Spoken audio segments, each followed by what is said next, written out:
नमस्कार दोस्तों, आपका अपने YouTube चैनल मैथ पावर में आपका स्वागत है। दोस्तों, आज की इस क्लास में हम कक्षा 7 की गणित प्रकाश पुस्तक के अध्याय 1 हमारे आसपास की बड़ी संख्याएं के पेज नंबर 19 पर जो आपके पता लगाइए कि 14 प्रश्न है पेज नंबर 19, 20 और 21 पर। इन 14 प्रश्नों को हम हल करेंगे। ये आपके इस चैप्टर के अंतिम प्रश्न है। इस वीडियो में केवल हम 5 प्रश्नों को हल करेंगे, यानी कि 14 प्रश्न है तो थोड़ा अगर सभी को एक साथ बनाएंगे तो वीडियो काफ़ी बड़ा हो जाएगा। तो हम इनको 5-5 प्रश्नों में, यानी कि छोटे छोटे 2 या 3 वीडियो में कंप्लीट कर देंगे। तो आज के वीडियो में हम केवल 5 प्रश्नों को हल करेंगे। तो देखिए चलते हम। पहले प्रश्न आपके है 10 अंकों की संख्या बनाने के लिए 0 से 9 तक सभी अंकों को एक बार, यानी एक बार ही लिखना है। पहला अंक 0 नहीं हो सकता, प्रयोग करते हुए लिखिए। ठीक है, फिर यानी कि अंक आपके 0 से लेकर 9, 0, 1, 2, 3, 4, 5, 6, 7, 8, 9, ठीक है, उनका प्रयोग करना है और एक बार ही करना है। 2 प्रश्न आपके इसके हैं पहले में कि 5 का सबसे बड़ा गुणज वो बनाना है, दूसरा सबसे छोटी सम संख्या ये बनानी है। ठीक है, तो हम चलते हैं। पहला तो है आपके 5 का सबसे बड़ा गुणज बनाना है। क्या बनाना है? 5 का सबसे बड़ा गुणज। अब दोस्तों आपको पता है गुणज क्या होता है, यानी कि हम 5 को अगर 1 से गुणा करते हैं तो 5 आता है, 2 से करते हैं 10 आता है, यानी कि 5 का पहाड़ा, जिसे हम यहाँ लिख सकते हैं। और संख्याएं आपके कौन कौन सी देखिए, 0, 1, 2, 3, 4, 5, 6, 7, 8, 9, 10। 10 तो आपके बनती नहीं है, इन्हीं से बनती है, यानी कि सारी आपके जो गणित है इन 10 अंकों से चलती है। 0 से लेकर ये देखिए, ये 10 अंक है कुल, 1, 2, 3, 4, 5, 6, 7, 8, 9, 10, और इन्हीं 10 अंकों पे आपके पूरी गणित चलती है। इसलिए हम कहते हैं कि दार्शनिक संख्या पत्ती है। 10 अंकों की संख्या पत्ती को दार्शनिक संख्या पत्ती बोलते हैं। ठीक है, अब हम इन 10 अंकों से सबसे बड़ी वो संख्या बनानी है जो 5 के गुणज में हो। अब आपको यहाँ देखना है, 5 का पावड़ा देखा होगा आपने, 5 एकम 5, 5 दूनी 10, 5 तरी 15, 5 चौक 20, 5 आम 25, 5 अंक 30। ठीक है, ये 5 का पहाड़ा, यानी कि 5 का पहाड़े का मतलब 5 के गुणज है। तो अब इन्हीं गुणजों से हम एक निष्कर्ष निकालते हैं। देखिए, 5 एकम 5, 5 दूनी 10, 5 तरी 15, 5 चौक 20। तो इकाई का अंक देखिए, या 5 या 0 आ रहा है। ठीक है, क्या आ रहा है? या तो 0 आ रहा है या 5 आ रहा है, इसके अलावा कोई दूसरा अंक नहीं आ रहा है। तो हम ये कह सकते हैं कि 5 की गुणज का जो इकाई का अंक होता है वो या तो क्या होना चाहिए, 0, या होना चाहिए 5। ठीक है, अब ये कह रहा 5 अंकों की सबसे बड़ी संख्या या गुणज बताना है। तो 5 का गुणज बताना है और वो सबसे बड़ा बताना है। तो बड़ा कब बनता है? जब इन्हीं अंकों को, जो आपके यहाँ आपके अंक है अभी 0 से लेकर 9, इन अंकों को अगर आप क्या करते हो, बड़े अंकों को पहले लिखते हैं तो बड़ी संख्या बनती है। तो बाईं तरफ से है ना, इकाई का अंक, इकाई की तरफ के अंक तो होने चाहिए छोटे। ठीक है, अब देखिए ये 9, इनमें इन सब अंकों में सबसे बड़ा क्या है? 9। फिर कौन सा है इससे छोटा? 8, फिर 7, फिर 6, फिर 5, 4, 3, 2, 1, और ये लास्ट में है आपके 0। यानी कि हमने क्या किया, बड़े अंकों को पहले, तो यहाँ आपके देखिए इकाई, दाई, सैकड़ा, हज़ार, 10,000, लाख, 10 लाख, करोड़, 10 करोड़, अरब। तो ये हो गया 9 अरब 87 करोड़ 65 लाख 43,210। ठीक है, अब इकाई का अंक क्या आया? या तो 0 या 5, ये हो तभी क्या है, वो 5 का गुणज होता है, यानी कि इसके अंदर 5 का भाग चला जाएगा। तो ये हो गया आपका आंसर 1। तो ठीक है, 9 अरब 87 करोड़ 65 लाख 43,210। ठीक, अब चलते हैं हम दूसरे प्रश्न की तरफ। दूसरा प्रश्न इसमें क्या कह रहा है? सबसे छोटी सम संख्या बनानी है, यानी इन्हीं अंकों से, किन से? ये आपके 0 से 9 से सबसे छोटी सम संख्या, सबसे छोटी सम संख्या बनानी। अब बताइए सम संख्या किसे कहते हैं? जिस संख्या में 2 का पूरा पूरा भाग जाता हो वो सम संख्या कहलाती है, ठीक है ना। और छोटी सम संख्या बनानी है।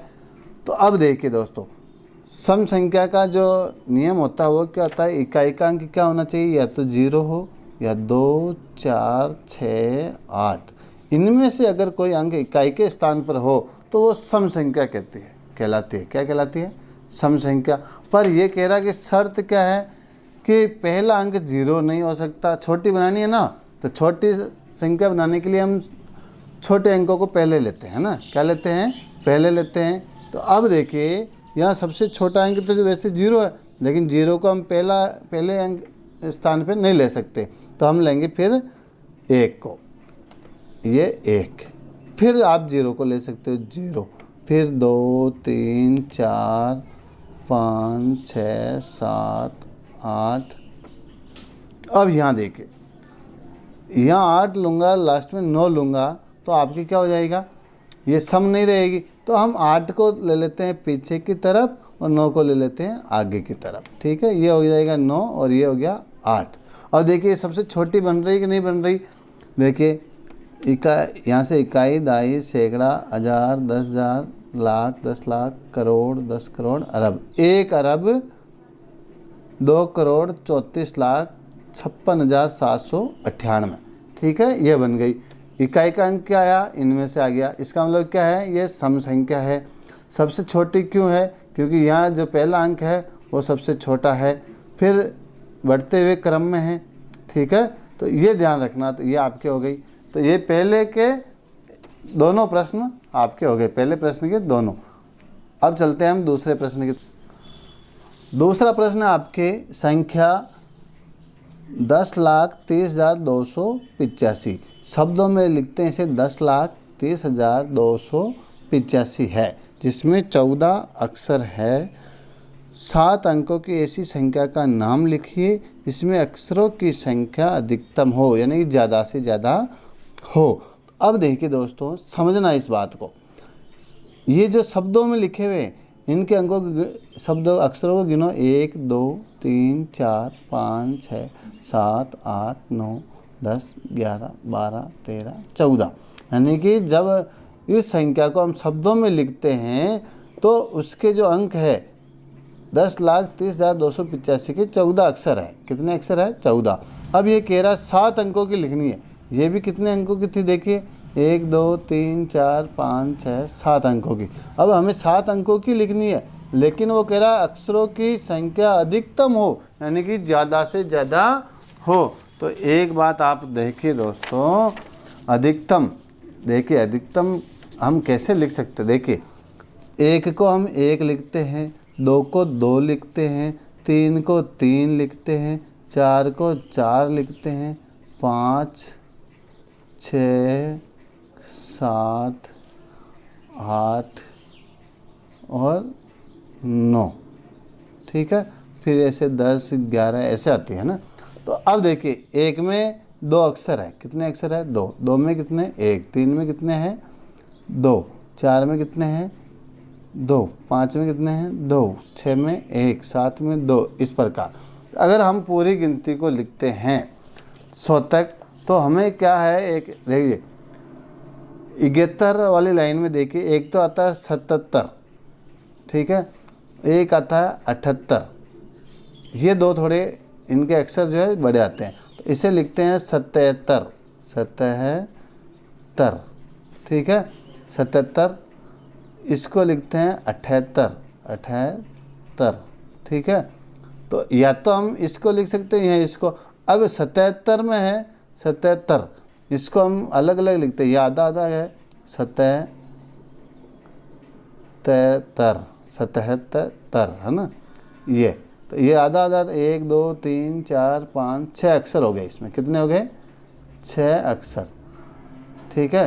तो अब 7 अंकों की लिखनी है, तो हम क्या है 7 7 7 7 इस प्रकार सारे लिख सकते हैं। 3 6 7 हो गए।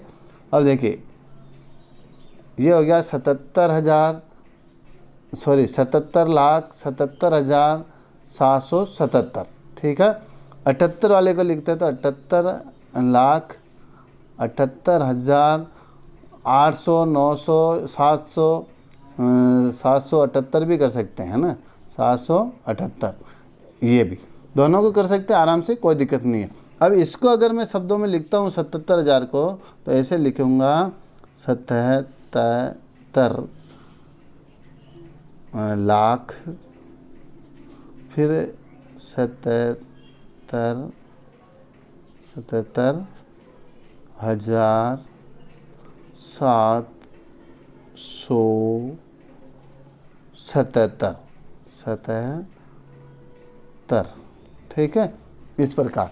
अगर अब इसमें गिन लो 1 2 3 4 5 6, 6 6 12, 6 3 18, तो ये हो गए, प्लस 19 20 21 22 23 24 25 26, तो इसमें कितने हो गए टोटल हो रहे हैं 26, 18, ये हो गए 26 अक्षर। कितने हो गए 26 अक्षर। तो इस प्रकार ये अधिकतम हो गया, ये 7 अंकों की संख्या हो गई। तो आपके दूसरे का आंसर क्या, कौन सी संख्या हो जाएगी, या तो आपको ये करना है और ये वाला ये करना है, ठीक है, ये दोनों आपके कंप्लीट हो जाएगी आंसर में। फिर तीसरा प्रश्न देखिए, 9 अंकों की ऐसी संख्या लिखिए जिसमें किन्हीं 2 अंकों को परस्पर बदलने पर एक बड़ी संख्या प्राप्त हो, ऐसी कितनी संख्याएं हैं।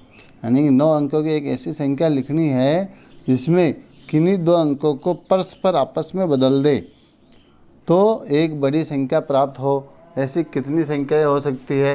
तो यहाँ देखिए आप दोस्तों, 9 अंकों की बनानी है, तो पहले हम 9 अंकों की छोटी बना लेते हैं। क्या बना लेते हैं, छोटी। तो देखिए 1 से लेके 1 2 3 4 5 6 7 8 9, ठीक है। अब परस्पर बदलने के रहा, अगर इन दोनों को आपस में बदले, 2 बड़ा आ जाएगा, 1 इधर आ जाएगा, ठीक है, 3 4 5 6 7 8 9, तो ये क्या होगी, इकाई दाई सैकड़ा, हज़ार, 10,000, लाख, 10 लाख, करोड़, 10 करोड़, तो 12,64,56,789।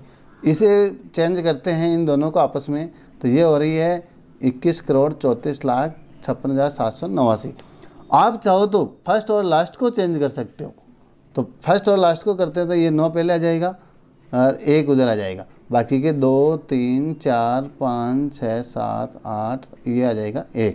तो ये देखिए यह थी ये कि 12 करोड़, ये हो गई 92 करोड़। कितने हो गई, 92,34,56,781। अगर इन दोनों को परस्पर बदलते हो तो सबसे बड़ी संख्या बन जाएगी ये, ठीक है।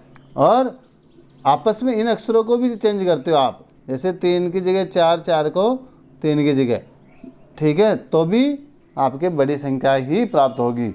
तो आपका जो संख्या है कौन सी है, ये वाली, ठीक है, ये वाली संख्या आपके हो जाएगी 12,34,56,789। ये एकमात्र संख्या होगी, एकमात्र संख्या, ठीक है। ये तीसरे का आंसर ये संख्या हो जाएगी आपकी। अब चलते हैं हम चौथे प्रश्न की तरफ। चौथा प्रश्न क्या कह रहा है, देखिए संख्या, यह आपकी संख्या दे रखी है 1 2 3 4 5, वापस 1 2 3 4 5, 1 2 3 4 5, 1 2 3 4 5 में से 10 अंकों को इस प्रकार काटिए कि शेष संख्या संभवतः बड़ी से बड़ी हो। यानी कि 1 2 3 4 5 को कितनी बार दोहराया गया है, 1 2 3 4 बार, कितनी बार दोहराया गया है। यानी कि हम यहाँ लिखते हैं 1 2 3 4 5, फिर 1 2 3 4 5, 1 2 3 4 5, 1 2 3 4 5, 4 बार दोहराया गया। अब आपको क्या करना है, ये कह रहा है 10 अंकों को इस प्रकार काटिए कि शेष संख्या संभवतः बड़ी से बड़ी हो। तो बड़ी से बड़ी हो तो हमें बड़े अंक तो चाहिए, छोटे छोटे को हमें हटाना है और केवल 10 अंकों को हटाना है। अब देखिए अगर छोटे अंकों को आप इधर से हटाओगे तो ये क्या है, इधर छोटी रह जाएगी, ठीक है। तो हम क्या है, इधर से छोटे छोटे अंकों को हटा देते हैं, 1 2 3 4 को हटा दिया। अब ये बड़ा अंक है, इस देखिए इन संख्याओं में सबसे बड़ा अंक कौन सा है, 5 5 है ना। तो इससे छोटी 4 इधर हटा दी, फिर 1 2 3 4 इनको हटा दिए, तो 4 4 कितने हो गए, 8 अंक हट गए। फिर यहाँ से 1 2 और हटा दे, 10 हो गए, हट गई। अब कौन कौन सी बच गई, एक तो 5 यहाँ बच गया, 5 यहाँ बच गया, बाकी को ऐसे उतार लेते हैं। तो ये हो गया 5, फिर 5, फिर देखिए 3 4 5, 3 4 5, फिर 1 2 3 4 5, 1 2 3 4 5। ठीक है, हमने 10 अंक हटा दिए। अब कितने बच गए देखिए, 1 2 3 4 5 6 7 8 9 10, यानी ये टोटल 20 अंक है, उनमें से 10 को हमने हटा दिया छोटे छोटों को। तो ये बड़ी संख्या बच गई आपके इकाई, दाई, सैकड़ा, हज़ार, 10,000, लाख, 10 लाख, करोड़, 10 करोड़, अरब। 5 अरब 53 करोड़ 45 लाख 12,345, ये आपके चौथे प्रश्न का आंसर हो जाएगा। ये संभवतः सबसे बड़ी संख्या हो जाएगी। अब देखिए पांचवा प्रश्न। पांचवा प्रश्न क्या कह रहा है, शब्द 12 और 13 में अक्सर रे और है समान है। यहाँ देखिए रे और है, इसमें भी रे और है। शब्द 13 और 14 में अक्सर है समान है। देखिए 13 में है और 14 में भी है, ठीक है, समान है। और शब्द 14 और 15 में अक्सर दे और है समान है। ऐसी दो क्रमागत संख्याओं को ज्ञात करने के लिए आपको कहाँ तक गिनना होगा जिसमें कोई भी अक्षर उभयनिष्ठ नहीं हो, यानी कि उनमें कोई सा भी अक्षर कॉमन ना हो, दोनों में नहीं आता हो, तो आपको कहाँ तक गिनना है। तो यहाँ देखिए दोस्तों, हम गिनते हैं कॉमन 1 से लेकर गिनते हैं। तो ये 1, ठीक है, और ये 2, इसमें नहीं है। फिर 2 और 3, 2 और 3, 1 2 3 4 5। अब देखिए इनमें 1 और 2 में कॉमन नहीं है, 2 और 3 में भी नहीं है, 4 और 5 में 6 है, ठीक है। लेकिन हमें क्या गिनना है, 13 14 15 से आगे गिनना है। कहाँ से, 13 14 15 है ना, 12 13 14 इससे आगे। तो यहाँ आगे यहाँ तक कौन सा गिना हुआ है, देखिए आप 14 15 तक गिना हुआ है। तो अब हम गिनते हैं आगे 16 और 17। ये हो गया 16 है, ये हो गया 17 है, ठीक है। तो इन दोनों में है समान आ रहा है। फिर 18 है, 18 है, फिर 19। तो यहाँ देखिए दोस्तों, इसमें ए है, इसमें नहीं है, इसमें ठ है, इसमें नहीं है, इसमें रे है, इसमें नहीं है, इसमें है, इसमें नहीं है। तो हमें कहाँ तक गिनना है, 18 और 19 तक गिनना है। कहाँ तक गिनना है, 18 और 19, जिनमें कोई भी अक्षर कॉमन नहीं है, उभयनिष्ठ नहीं है। देखिए अगर हम शुरुआत से गिनते हैं तब तो 1 और 2 यहीं कॉमन नहीं आ रहे, 2 और 3 में भी कोई कॉमन नहीं आ रहा है, 4 और 5 में कॉमन आया, फिर 5 और 6 है ना, उसमें भी कॉमन नहीं आएगा, 7 और 8 उसमें भी कॉमन नहीं आ रहा है, 9 और 10 में भी नहीं आ रहा। लेकिन यहाँ हमें कहाँ से गिनना है, 16 17 यानी कि 15 तक इसमें गिना हुआ है। आपके देखिए 12 से शुरू किया हुआ है, 12 13 है ना, 14 15 16 17। तो यहाँ 14 15, फिर हमने 16 17 गिन लिया, फिर 18 19 गिन लिया, है ना। तो 18 और 19 में हमें नई कॉमन नहीं मिला है, कोई उभयनिष्ठ अक्षर नहीं मिला है। देखिए 19 और 20 में वापस आ जाएगा शेष है, 21 22 में भी से आ जाएगा, है ना। तो ये हमारे आंसर हो जाएगा इस प्रश्न का कि 18 और 19 तक गिनेंगे। ये आपके 5वें प्रश्न का आंसर। अब बाकी के प्रश्न जो है, नेक्स्ट प्रश्न हम अगले वीडियो में करेंगे। आज की वीडियो इतना ही, ताकि आपके जो वीडियो है काफ़ी बड़ी नहीं हो, इसको हम टुकड़ों में कर लेते हैं। तो कैसी लगी हमारी वीडियो कमेंट करके ज़रूर बताइए, और हमारे वीडियो को लाइक करें, अपने दोस्तों को शेयर करें, हमारे चैनल को सब्सक्राइब करें। Thank you.